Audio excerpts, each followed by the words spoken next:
afraid to believe that the gods are crazy and the end is dreadfully near. We are a band that comes from the undergrounds of Iran. We came to the United States a couple of years ago and we landed in New York not knowing what to expect, and we were supposed to stay here for only a couple of weeks. And a couple of weeks have turned into a couple of years and the craziest journey of our lives.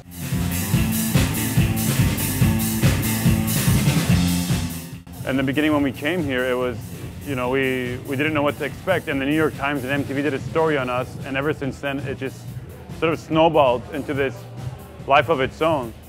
And we've just been enjoying the ride.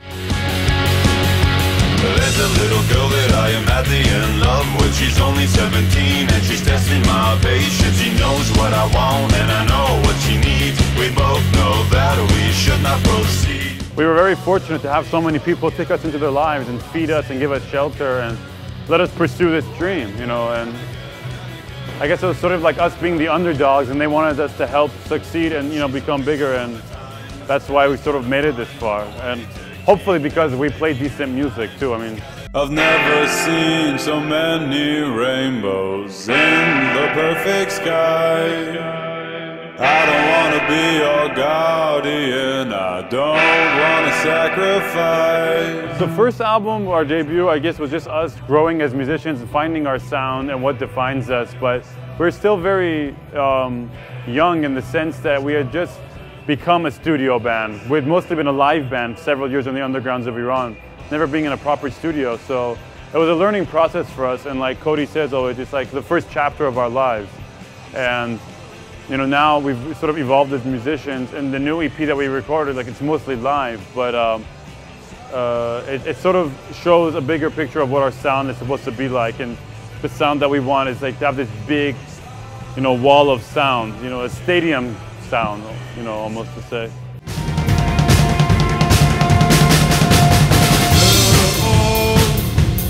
The producer was Herwig Maurer, and the guy who mixed it was Sean Bevan, but worked with 9 Inch Nails and Marilyn Manson, you know, many bands that we admire. So it was a cool process, you know, working with people who understood the genre that we wanted to be in and guide us, you know, because we were very, you know, just up and coming and learning about how everything works in the studio and in the industry.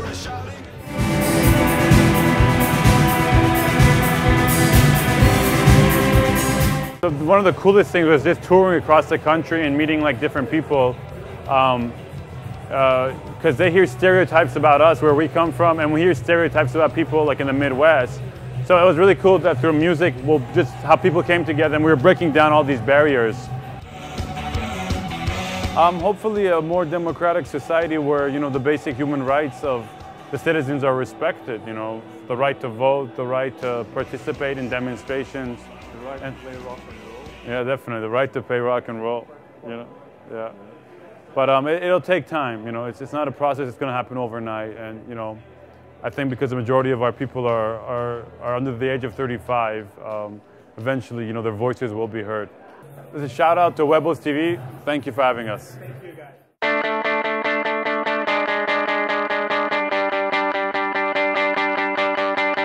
I know that I'll never go back home to the life I had, the life that I had known. They put me on the cover of their magazine.